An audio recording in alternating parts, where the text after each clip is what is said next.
Dear students, once again welcome back to my class. So now we are moving to the next topic, that is International Code of Zoological Nomenclature. This is a continuation of our previous class, that is nomenclature. We can shortly represent this International Code of Zoological Nomenclature as ICZN. What is meant by this ICZN? This is generally consisting of certain rules, regulations and recommendations that is accepted by the International Commission of Zoological Nomenclature, which was established in 1910. In the previous class, I have already told you that when we are naming or when we are providing a name to a particular species, we need to follow certain rules and regulations. So these rules and regulations are initially accepted by a commission that is called International Commission of Zoological Nomenclature, and based upon their recognitions, we are generally follow these rules and regulations while naming a species. This was first adopted in 1958 by the 15th International Zoological Congress, which was held in London. And the first report or the first edition of this International Code of Zoological Nomenclature was published in 1961 by the International Trust for Zoological Nomenclature at London. Actually, if we are analyzing this ICZN, we can see that there are three different sections are found in this ICZN. What are they? They consist of code proper, glossary and appendices.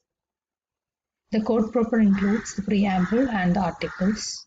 The preamble generally provides an information regarding the introductory part of this particular code or this particular establishment, and the article generally covers the mandatory rules and regulations or recommendations that we need to follow, which is attached to this particular preamble. Okay, so let's see what are the rules that we need to follow while naming a species. ഇപ്പോൾ കഴിഞ്ഞ ക്ലാസ്സിൽ നമ്മൾ പറഞ്ഞിരുന്നു, ഒരു ഓർഗാനിസിൻ്റെ name കൊടുക്കുന്ന സമയത്ത് നമ്മൾ ഒരുപാട് റൂൾസ് ആൻഡ് റെഗുലേഷൻസ് ഒക്കെ ഫോളോ ചെയ്യണം. കാരണം നമ്മൾ നെയിംസ് കൊടുക്കുക എന്നുണ്ടെങ്കിൽ അതൊരു യൂണിവേഴ്സലി ആക്സെപ്റ്റ് ചെയ്തിട്ടുള്ള ഒരു നെയിമാണ് നമ്മൾ പ്രൊവൈഡ് ചെയ്യുന്നത്. അപ്പോൾ നമുക്ക് ജനറൽ ആയിട്ടുള്ള കുറേ പ്രിൻസിപ്പിൾസ് റൂൾസ് ഒക്കെ ഫോളോ ചെയ്യേണ്ടതുണ്ട്. അപ്പോൾ ഇത്തരത്തിലുള്ള റൂൾസും റെഗുലേഷൻസും റെക്കമെൻഡേഷൻസും ഒക്കെ അടങ്ങിയിട്ടുള്ള ഒരു എസ്റ്റാബ്ലിഷ്മെൻ്റാണ് international code of zoological nomenclature എന്ന് പറയുന്നത്. അതിനെ ആദ്യമായിട്ട് ആക്സെപ്റ്റ് ചെയ്തിട്ടുള്ളത് അല്ലെങ്കിൽ അതിനെ റെക്കഗ്നൈസ് ചെയ്തിട്ടുള്ളത് അതിലല്ലെങ്കിൽ അതിനൊരു ആക്സെപ്റ്റൻസി കൊടുത്തിട്ടുള്ളത് international commission of zoological nomenclature which was established in 1910. 1910 establish ചെയ്തിട്ടുള്ള ഇന്റർനാഷണൽ കോഡ് ഓഫ് സുവോളജിക്കൽ കമ്മീഷനാണ് international code of zoological nomenclature അല്ലെങ്കിൽ ICZN ഈ പറയുന്ന ഒരു റെഗുലേഷൻ കൊടുത്തിട്ടുള്ളത്.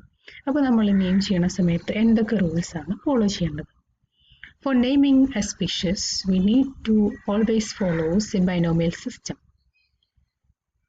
You may be knowing that what is meant by binomial system. In the previous class we have just discussed the binomial system is nothing but we need to the scientific name of an organism generally consisting of two parts, a generic part and a species part, right? But if here this binomial system is generally applicable to both plants and animals, okay? But in the case of plants, in the previous class I have already told you that in the case of plants there is a chance of varieties or races or subspecies may be there. So what we need to follow is that we need to follow trinomial system. So if there is occurs any kind of intraspecific taxa or subspecies or races, we need to follow the trinomial system. Okay, അപ്പം പൊതുവേ നമ്മൾ binomial സിസ്റ്റമാണ് follow ചെയ്യുന്നത്. പക്ഷേ binomial സിസ്റ്റത്തിൽ തന്നെ ചില സ്പീഷീസുകൾ വളരെയധികം വ്യത്യാസങ്ങൾ വിത്തിൻ ദ സ്പീഷീസ് എന്ന് പറഞ്ഞ കാറ്റഗറിയിൽ വീണ്ടും ഒരുപാട് വ്യത്യാസങ്ങൾ അല്ലെങ്കിൽ വെറൈറ്റീസ് ഒക്കെ വരികയാണെന്നുവെച്ചെങ്കിൽ വീണ്ടും നമ്മൾ അതിനൊരു ട്രൈനോമിയൽ സിസ്റ്റം അല്ലെങ്കിൽ സബ്സ്പീഷീസ് ആയിട്ട് നമ്മൾ അസൈൻ ചെയ്യും. അപ്പോൾ അതിന് സബ്സ്പീഷീസ് ലെവൽ വരികയാണെന്നുവെച്ചെങ്കിൽ we need to follow what trinomial system. Okay, then the next rule is if two or more names are given to the same taxon, the earliest name which is published just after 1758 will be the valid one and all the rest will be regarded as a synonym. ഇതെന്താണെന്ന് വെച്ചാൽ Carolus ലിനേസിനെ കുറിച്ച് നമ്മൾ കേട്ടിട്ടുണ്ടോ? Carolus ലിനേസിനെ സിസ്റ്റമേ നേച്ചുറ എന്ന് പറയുന്ന ഒരു ബുക്കിലാണ് international code of zoological നോമിനേഷനെ കുറിച്ചിട്ട് ആദ്യമായിട്ട് പരാമർശിച്ചിട്ടുള്ളത്. അപ്പം ഇത് ഈ പെർട്ടിക്കുലർ ഇന്റർനാഷണൽ ഈ ബുക്ക് എന്ന് പറയുന്നത് പബ്ലിഷ് ചെയ്തിട്ടുള്ളത് 1 ജനുവരി 1758 അപ്പോൾ ഈ 1 ജനുവരി 1758 പബ്ലിഷ് ചെയ്തിട്ടുള്ള ഈ ഇന്റർനാഷണൽ കോഡ് ഓഫ് സുവോളജിക്കൽ നോമിനേച്ചറിൽ അല്ലെങ്കിൽ സിസ്റ്റമേ നാച്ചുറൽ പ്രതിപാദിപ്പിച്ചിട്ടുള്ള ഈ ഇന്റർനാഷണൽ കോഡ് ഓഫ് സുവോളജിക്കൽ നോമിനേച്ചറിൽ നമ്മൾ ഒരു പെർട്ടിക്കുലർ ടാക്സിനെ നമ്മൾ ഒന്നിൽ കൂടുതൽ പേര് വെച്ചിട്ട് റെപ്രസെന്റ് ചെയ്യുകയാണെങ്കിൽ അല്ലെങ്കിൽ ഒന്നിൽ കൂടുതൽ ആളുകൾ ഒരു പെർട്ടിക്കുലർ ടാക്സിക്ക് നെയിം കൊടുക്കുന്നുണ്ടെങ്കിൽ ഏത് നെയിമാണോ ഈ 1 ജനുവരി 1758 അല്ലെങ്കിൽ ഈ പബ്ലിഷ് ചെയ്ത സമയത്ത് കൊടുത്തിട്ടുള്ളത് അതുമാത്രമാണ് അതിൻ്റെ സയൻറ്റിഫിക് നെയിമായിട്ട് നമ്മൾ അംഗീകരിക്കുക. ബാക്കി എത്ര നെയിംസ് നമ്മൾ പിന്നീട് കൊടുത്തിട്ടുണ്ടെങ്കിലും അതെല്ലാം ഇതിൻ്റെ ഒരു സിനോണിമായിട്ട് അല്ലെങ്കിൽ അതിന് സിമിലർ ആയിട്ടുള്ളൊരു നെയിമായിട്ട് മാത്രമേ ഇതിനെ കൺസിഡർ ചെയ്യുള്ളൂ. So this date is very important. Those names which is published just after or just up to the time of 1st January 1758 will be the valid one and all the rest will be. അത് കഴിഞ്ഞിട്ട് വന്നിട്ടുള്ള എല്ലാ പേരുകൾക്കും നമ്മൾ ഇതിൻ്റെ ഈ publish ചെയ്ത പേരിൻ്റെ സിനോണിമായിട്ട് അല്ലെങ്കിൽ അതിൻ്റെ എന്താ പറയുക ഒരു സിമിലർ നെയിമായിട്ട് മാത്രമേ അതിനെ കൺസിഡർ ചെയ്യുള്ളൂ. അപ്പോൾ ഇങ്ങനെ നമ്മളൊരു പ്രയോറിറ്റി കൊടുക്കുന്നതാണ് ഈ പേരിന് ഒരു ഫസ്റ്റ് പബ്ലിഷ് ചെയ്തിട്ടുള്ള അല്ലെങ്കിൽ ഫസ്റ്റ് കൊടുത്തിട്ടുള്ള പേരിനൊരു പ്രയോറിറ്റി കൊടുക്കുന്നതിനെ നമ്മൾ എന്താണ് പറയുന്നത്? പ്രിൻസിപ്പിൾ ഓഫ് പ്രയോറിറ്റി എന്ന് പറഞ്ഞിട്ടാണ് ഇന്റർനാഷണൽ കോഡ് ഓഫ് സുവോളജിക്കൽ നോമിനേച്ചറിൽ റെപ്രസെന്റ് ചെയ്യുന്നത്. അപ്പോൾ ഏതാണോ ഫസ്റ്റ് കൊടുക്കുന്ന പേര് അതിനാണ് priority. Then the scientific name it should be അതിൻ്റെ ലാംഗ്വേജ് എങ്ങനെയായിരിക്കും വെച്ചാൽ it should be Greek or if it is taken from any other languages it should be latinised. പൊതുവേ നമ്മൾ സയൻറ്റിഫിക് നെയിംസ് എല്ലാം റെപ്രസെൻറ്റ് ചെയ്യുന്നത് ഗ്രീക്കിലാണ്. പക്ഷെ നമ്മൾ ഏതെങ്കിലും ഒരു വേറെ ലാംഗ്വേജസ് എന്നൊക്കെ എടുക്കുകയാണെന്ന് വെച്ചെങ്കിൽ അതിനെ നമ്മൾ ആ ലാംഗ്വേജിന് നമ്മൾ എന്ത് ചെയ്യണം വെച്ചിട്ടുണ്ടെങ്കിൽ ലാറ്റിനൈസ്ഡ് ആക്കണം.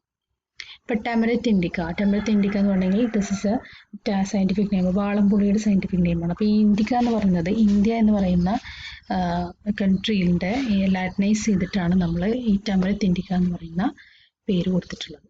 ഓക്കെ, അപ്പം it should be Greek or if it is taken from any other language it should be latinized.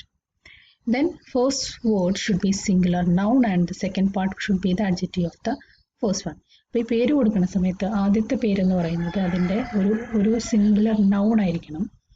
രണ്ടാമത്തേന്ന് പറഞ്ഞിട്ടുണ്ടെങ്കിൽ ഈ നൗണിനെ ബേസ് ചെയ്തുകൊണ്ടുള്ള ഒരു അഡ്ജക്റ്റീവ് ആയിരിക്കണം. നാമവും നാമവിശേഷവും അങ്ങനെയാണ് നമ്മൾ ഫസ്റ്റ് വേർഡും സെക്കൻഡ് വേർഡും കൊടുക്കുന്നത്.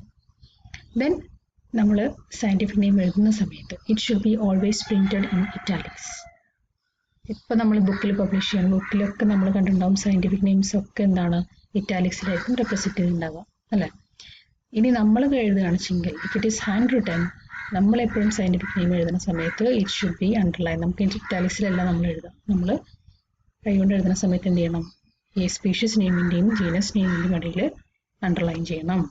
Then the first word of the binomial or trinomial system must have a capital initial letter and the second or third must have a small initial letter. നമ്മൾ കഴിഞ്ഞ ക്ലാസ്സിൽ പറഞ്ഞിരുന്നു ഒരു ബൈനോമിയൽ സിസ്റ്റം അല്ലെങ്കിൽ trinomial system നമ്മൾ follow ചെയ്യുമ്പോൾ അതിൻ്റെ first word എന്ന് പറയുന്നത് ക്യാപിറ്റൽ ലെറ്റർ ആയിരുന്നു. അതായത് generic name it's always begins with a capital letter while the species as well as the subspecies should be begins with a small letter. Then the name of the categories above the rank of the genus must not be printed in italics. അപ്പം നിങ്ങൾ taxonomic ഹൈറാർക്കിയെ കുറിച്ച് കേട്ടിട്ടുണ്ടാവും. Genus, species, family, then kingdom, phylum, order എന്നൊക്കെ കേട്ടിട്ടുണ്ടാവും. അപ്പോൾ ഇതിൽ ഏറ്റവും last വരുന്നതാണ് സ്പീഷ്യസ് എന്ന് പറയുന്നത്. സ്പീഷ്യസിന് തൊട്ട് മുമ്പ് ജീനസ് കഴിഞ്ഞിട്ട് ഫാമിലി ദെൻ ഓർഡർ പിന്നെ ക്ലാസ് പിന്നെ ഫൈലം ദെൻ കിങ്ഡം അങ്ങനെയൊക്കെ പറഞ്ഞു. അപ്പം ഈ ജീനസിന് തൊട്ട് മുമ്പുള്ള എല്ലാ റാങ്കുകൾക്കും അതായത് ഫാമിലി ആണെങ്കിലും ഓർഡർ ആണെങ്കിലും ക്ലാസ് ആണെങ്കിലും കിങ്ഡം ആണെങ്കിലും ഫയൽ ആണെങ്കിലും ഒക്കെ അതൊന്നും നമ്മൾ എന്ത് ചെയ്യേണ്ട ഇറ്റാലിക്സിൽ പ്രിന്റ് ചെയ്യണമെന്നില്ല. ഈ ജീനസ് കഴിഞ്ഞിട്ടുള്ള genus, species, sub species, races ഒക്കെയാണ് ഇറ്റാലിക്സിൽ പ്രിന്റ് ചെയ്യേണ്ടത്. Then the name of the author which is full or abbreviated and the year of publication should follow the second word in technical description. അപ്പം നമ്മളിപ്പം ഒരു scientific name ഒരു ഓർഗാനിസത്തിന് കൊടുക്കുകയാണെന്ന് വെച്ചെങ്കിൽ അതിൻ്റെ second part കഴിഞ്ഞിട്ട്, അതായത് സ്പീഷ്യസ് പാർട്ട് കഴിഞ്ഞിട്ട് നമുക്ക് വേണമെങ്കിൽ അത് കണ്ടുപിടിച്ച ഓതറിൻ്റെ പേര് ഫുള്ളായിട്ടോ അല്ലെങ്കിൽ ചെറുതായിട്ട് ഷോർട്ടാക്കിയിട്ടോ അല്ലെങ്കിൽ അയാൾ പബ്ലിഷ് ചെയ്തിട്ടുള്ള ഇയറോ ഒക്കെ നമുക്ക് എന്ത് ചെയ്യാം, കൊടുക്കാൻ കഴിയും. ഫോർ എക്സാമ്പിൾ അനോന സ്ക്വാമോസ ലിൻ. ഇതിൽ നമുക്കറിയാം അനോന സ്ക്വാമോസ എന്ന് പറയുന്നതാണ് സയൻറ്റിഫിക് നെയിം. ആൻഡ് ലിൻ എന്ന് പറയുന്നത് ലിനേസ് ആണത് ഇൻവെൻറ്റ് ചെയ്തുകൊണ്ട് ഷോർട്ടായിട്ട് ലിൻ എന്നിട്ട് കൊടുത്തിട്ടുണ്ട്. Okay. Then scientific name can be descriptive or commemorative of a locality, author or a biologist.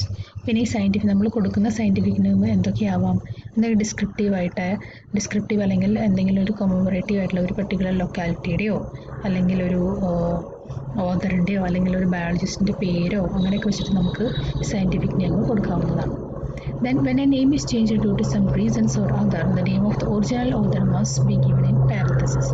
നമ്മളിപ്പോൾ ഒരു പണ്ട് കണ്ടുപിടിച്ചിരുന്ന ഒരു ഓർഗാനിസത്തിൻ്റെ സയൻറ്റിഫിക് നെയിം നമ്മൾ പല കാരണങ്ങൾ നിർത്തിക്കൊണ്ട് അതിൻ്റെ സയൻറ്റിഫിക് നെയിം ചേഞ്ച് ചെയ്യുകയാണെങ്കിൽ ആ ഫസ്റ്റ് വന്നിട്ടുള്ള അല്ലെങ്കിൽ ഫസ്റ്റ് പ്രൊവൈഡ് ചെയ്തിട്ടുള്ള ആ പേരിൻ്റെ ഓതറിൻ്റെ ആ പബ്ലിഷ് ചെയ്ത ആളുടെ അല്ലെങ്കിൽ ഒറിജിനൽ ഓതറിൻ്റെ പേരെന്ന് പറയുന്നത് എപ്പോഴും നമ്മൾ എന്ത് ചെയ്യണമെന്ന് വെച്ചിട്ടുണ്ടെങ്കിൽ ബ്രാക്കറ്റിൽ റെപ്രസെൻറ്റ് ചെയ്യണം.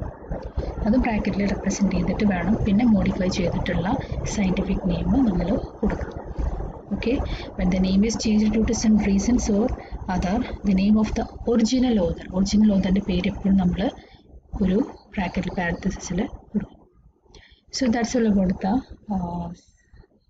International Code of Zoological Nomenclature. And if you have any doubt, please do in the comment section. Thank you.